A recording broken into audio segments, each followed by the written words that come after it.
যে চিঠির কথা বলা হচ্ছে, অর্থাৎ 60 জন বিধায়কের সমর্থন নিয়ে যে চিঠি নিয়ে ঋতব্রত বন্দ্যোপাধ্যায় গিয়েছেন, সেই চিঠিতে ঋতব্রতকে বিরোধী দলনেতা করার প্রস্তাব যে খবর সূত্র মারফত পাওয়া যাচ্ছে, চিঠিতে ঋতব্রত বন্দ্যোপাধ্যায়কে বিরোধী দলনেতা করার প্রস্তাব।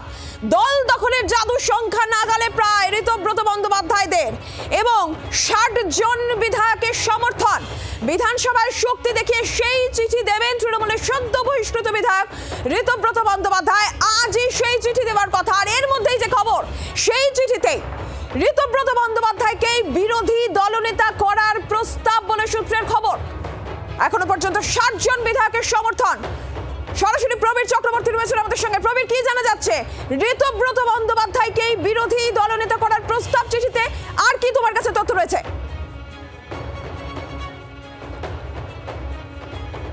একদমই দেখো যে প্রস্তাব জমা পড়তে চলেছে যে এটাই পরিষদীয় দল তৃণমূল কংগ্রেসের, এই পরিষদীয় দলকে বিরোধী দলের তকমা দেওয়া হোক এবং সেই বিরোধী দলনেতা কী হবেন এইটা নিয়ে যখন জল্পনা চলছে, তখন দেখা যাচ্ছে যে সেই যে প্রস্তাব জমা পড়তে চলেছে অধ্যক্ষের কাছে, সেখানে ঋতব্রত বন্দ্যোপাধ্যায়কেই বিরোধী দলনেতা হিসাবে চিহ্নিত করে তাকে স্বীকৃতির দাবি জানানো হতে চলেছে। অর্থাৎ ঋতব্রত বন্দ্যোপাধ্যায়কেই বিরোধী দলনেতার প্রস্তাব জমা পড়তে চলেছে। এই যে পরিষদীয় দল তৃণমূল কংগ্রেসের বলে দাবি করা হচ্ছে যে এটাই তৃণমূল কংগ্রেসের পরিষদীয় দল, এই পরিষদীয় দলকেই বিরোধী দলের তকমা দেওয়া হোক এবং সেই বিরোধী দলনেতা হতে চলেছেন ঋতব্রত বন্দ্যোপাধ্যায়, তাকে বিরোধী দলনেতার তকমা দেওয়া হোক, এই স্বীকৃতি দেওয়া হোক, এই প্রস্তাব জমা পড়তে চলেছে বিধানসভায়। এবং এই মুহূর্তে বিধানসভার অন্দরে কিন্তু যে সমস্ত বিধায়করা ঢুকেছেন, সেই সমস্ত বিধায়করা বলা যায় যে পরিষদীয় দলের বৈঠক, সেই বৈঠক কিন্তু ইতিমধ্যেই শুরু হয়ে গেছে বিধানসভার অন্দরে, যেখানে ঋতব্রত বন্দ্যোপাধ্যায়, সন্দীপন সাহারা রয়েছেন এবং সঙ্গে ইতিমধ্যে আমরা দেখতে পেয়েছি যে 30 থেকে 35 জন বিধায়ক ইতিমধ্যেই তারা প্রবেশ করেছেন বিধানসভায়। তারা সবাই এই বৈঠকে রয়েছেন বলে জানা যাচ্ছে এবং চিঠিতে 60 জনের সমর্থন রয়েছে। সবাই আসতে না পারলেও বেশ কিছু বিধায়ক যে আজকে আসবেন সেটা কিন্তু আগে ইঙ্গিত পাওয়া গিয়েছিল। সেই ইঙ্গিত মতোই দেখা যাচ্ছে যে সমস্ত বিধায়করা বিধানসভায় প্রবেশ করেছেন, তারা এই মুহূর্তে বৈঠক করছেন, যে বৈঠকে ঋতব্রত বন্দ্যোপাধ্যায় রয়েছেন। এই ঋতব্রত বন্দ্যোপাধ্যায়কে বিরোধী দলনেতার স্বীকৃতি দেওয়ার দাবি নিয়ে প্রস্তাব জমা পড়বে। সেখানে 60 জনের সমর্থন থাকবে। মুখ্য সচেতক কে হবেন, কাকে প্রস্তাব করা হচ্ছে এখন পর্যন্ত পরিষ্কার নয়, কিন্তু ঋতব্রত বন্দ্যোপাধ্যায়কেই বিরোধী দলনেতার স্বীকৃতি দেওয়ার দাবি জানিয়ে এই পরিষদীয় দল বিরোধী দলের তকমা চাইতে চলেছে। তার জন্য প্রবীর সঙ্গে থাকো। প্রবীর, আর বিধানসভায় যাওয়ার আগে আজকে ঋতব্রত বন্দ্যোপাধ্যায় কি বলে গেলেন শোনাই।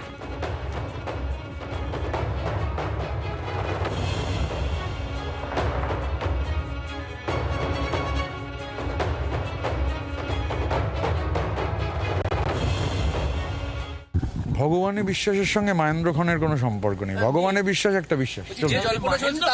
আমি জল্পনাকে উস্কাতে পারবো না। চলুন চলুন চলুন, জল্পনাকে আমি ফুয়েল করতে পারবো না।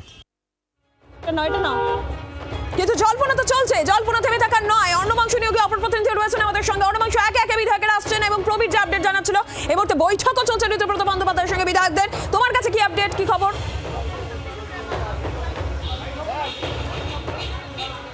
দেখো, একদমই সেটা হচ্ছে যে অবশ্যই তৃণমূলের মধ্যে যে বিভাজন হয়ে গিয়েছে তা কিন্তু একদিনের স্পষ্ট হয়ে গেল। গতকালকে একাধিক বিধায়ক তারা অনুপস্থিত, তাদের পার্সোনাল ব্যক্তিগত সমস্যা ছিল, তারা সেই সমস্যা কাটিয়ে আজকে বিধানসভায় এসে হাজির হয়েছেন। তাদের একটাই বক্তব্য, যেটা সবাই খোলসা করছেন না, 2-1 জন বলছেন, তাদের বক্তব্য এটাই যে নতুন অপোজিশন লিডার, বিরোধী দলনেতা কে হবে সেটা তারা সিদ্ধান্ত নেবেন এবং তারা স্বীকৃতি দেবেন, তারা সমর্থন করবেন সেই বিষয়ে। যখন আমরা জানি শোভনদেব চট্টোপাধ্যায়কে শনাক্ত করা হয়েছিল, সেই সময় দাঁড়িয়ে ঋতব্রত বন্দ্যোপাধ্যায় তিনি হয়ে গেছেন দ্বিতীয় ফেজ এবং ঋতব্রত বন্দ্যোপাধ্যায় তিনি এসে গিয়েছেন বিধানসভা চত্বরে। একাধিক বিধায়ক তারা এসে গেছেন বিধানসভায়। তারা বলছেন কাজে এসছি, কেউ বলছেন নেতার কলে এসছি, কিন্তু স্পষ্ট বক্তব্য যে আজকের অপোজিশন লিডার অপোজিশন টিমটা কে হবেন তার সিদ্ধান্ত কিন্তু আজ নিতে চলেছে বিধায়করা, যাদের মধ্যে যারা আজকে সিংহভাগ এসছেন তারা কেউই ছিলেন না গতকালকে ধর্ণা মঞ্চে, মমতা বন্দ্যোপাধ্যায়ের সভা ধর্ণা মঞ্চে।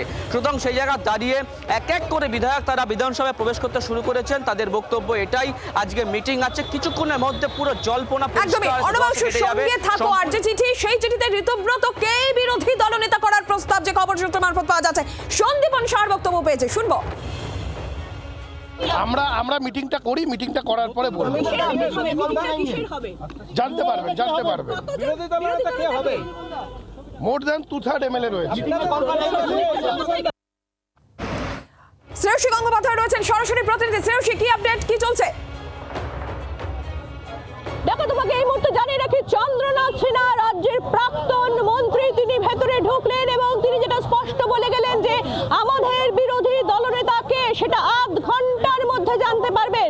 অর্থাৎ যে বিষয়টা আমরা বলছিলাম বারে বারে, যে চিঠি যাওয়া পড়তে চলেছে সেই চিঠিতে থাকবে তিনটে বিষয়। যে চিঠি আজকে স্পিকারের কাছে যাওয়া পড়তে চলেছে সেখানে থাকছে তিনটে বিষয়। প্রথম বিষয় কি? প্রথম বিষয় হচ্ছে আমরাই তৃণমূল, আমরাই আসল একদমই। তৃণমূল। শ্রেয়সীর সঙ্গে থাকো, একে একে বিধায়কেরা যখন ঢুকছেন বিধানসভায় কি কি বললেন তারা, শুনুন।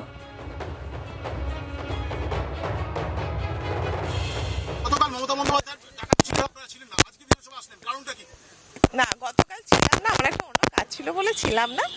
আজকে এসছি অন্য মিটিং এ, বেরোবা যখন তখন উত্তর দেব। আমাদের সিনিয়র লিডার আসবে, তাদের সঙ্গে কথা বলবো। দলের যে বৈঠক নয় এটা, তাহলে কে ডেকেছে আজকের বৈঠক? আমি এসছি আমার পেট বিলটা নিয়ে দেখি কি হয়, বেরোবার সময় উত্তর দিচ্ছি।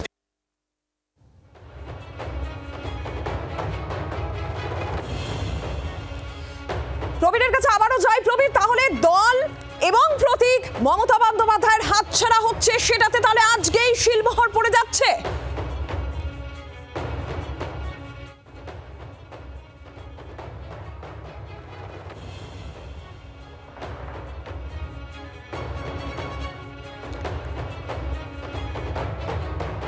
প্রবীরের সঙ্গে আমরা আবারও যোগাযোগ করছি। অর্ণবাংশু নিয়োগের কাছে আবারও যাই, প্রতিনিধি রয়েছে। অর্ণবাংশু, যে এই বিষয়টা প্রবীরের কাছ থেকেও জানতে চাইছিলাম, তার মানে সামগ্রিকভাবে এই মুহূর্তে যা পরিস্থিতি দাঁড়িয়ে রয়েছে, তাহলে দল এবং প্রতীক দুটোই মমতা বন্দ্যোপাধ্যায়ের হাতছাড়া হয়ে যাচ্ছে এবং আজকে কি তাহলে সেটাতে শিলমোহর পড়ে যাচ্ছে?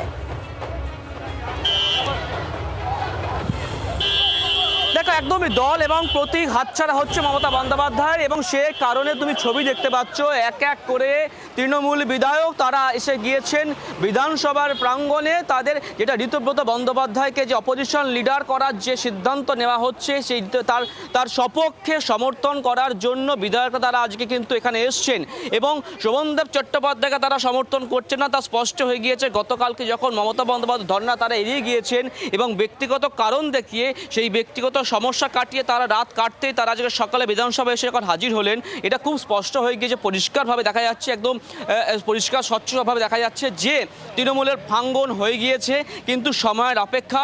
যে প্রতীক এবং সিম্বল পুরোটাই কিন্তু চলে যাবে। অর্থাৎ সেই জায়গায় দাঁড়িয়ে অবশ্যই একটা প্রশ্ন উঠতে পারে যে সমর্থন করলেই কি সবটাকে সমস্যা মিটে সমাধান হয়ে যাবে, কিন্তু এর আইনি একটা দিক রয়েছে, সেটা কল্যাণ বন্দ্যোপাধ্যায় গতকালকে একটা ইঙ্গিত দিয়েছিলেন যে আইনি একটা দিক রয়েছে। সুতরাং যদি অপোজিশন লিডার ঋতব্রত বন্দ্যোপাধ্যায়কে সিদ্ধান্ত নেওয়া করা হয়, সেক্ষেত্রে কিন্তু আরেকটা দিক তৃণমূল, যেটা আদি তৃণমূল নব তৃণমূল, সেটা লড়াই যেমন চলছে। মমতা বন্দ্যোপাধ্যায়, কল্যাণ বন্দ্যোপাধ্যায় তারা ছেড়ে কথা বলবেন না, তারা আইনি লড়াই লড়বেন, সেটা হুঁশিয়ারি তারা দিয়েছেন।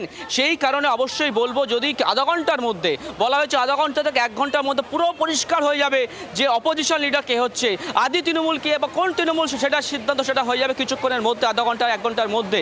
সুতরাং সেইটার পর আরেকটা নতুন জল্পনা হবে, তৈরি হবে লড়াই আইনি দিক। সুতরাং এখন বর্তমানে হচ্ছে লড়াই হচ্ছে এটা, কারা তৃণমূল। ইতিমধ্যেই স্পিকার তিনি পৌঁছে গিয়েছেন, যেমনটা জানতে পারা যাচ্ছে।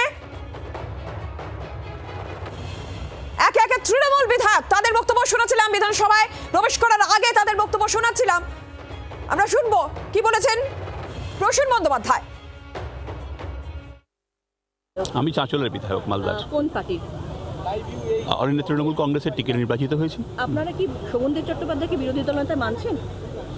আপনার যা প্রশ্ন আছে বিধানসভা থেকে বেরিয়ে এসে কথা বলতে পারবো, দেরি হয়ে যাচ্ছে, প্লিজ একটু যাই ভেতরে। আপনারা আজকে কেন এসেছেন? আমি বললাম যে বিধানসভা থেকে বেরিয়ে কথা বলছি আপনার সাথে, প্লিজ। আমরা বিধায়করা একটু আলোচনা করব, মিটিংয়ে ডাক দেওয়া হয়েছে। কোন ইস্যু, বিশেষ কোন ইস্যু, কারণ যে কারণে সবাই তৃণমূল বিধায়করা আসছেন? আমরা বিরোধী দলনেতাকে কেন্দ্র করে কাকে করা যায় সেই নিয়েই আলোচনার পরিপ্রেক্ষিতে আজকে আমাদের এখানে মিটিং আছে। গতকাল মমতা বন্দ্যোপাধ্যায় একটা ডাক দিয়েছিলেন, আপনাদের অনেককেই সেখানে দেখা যায়নি, আজকে হঠাৎ বিধানসভায়, কারণটা কি?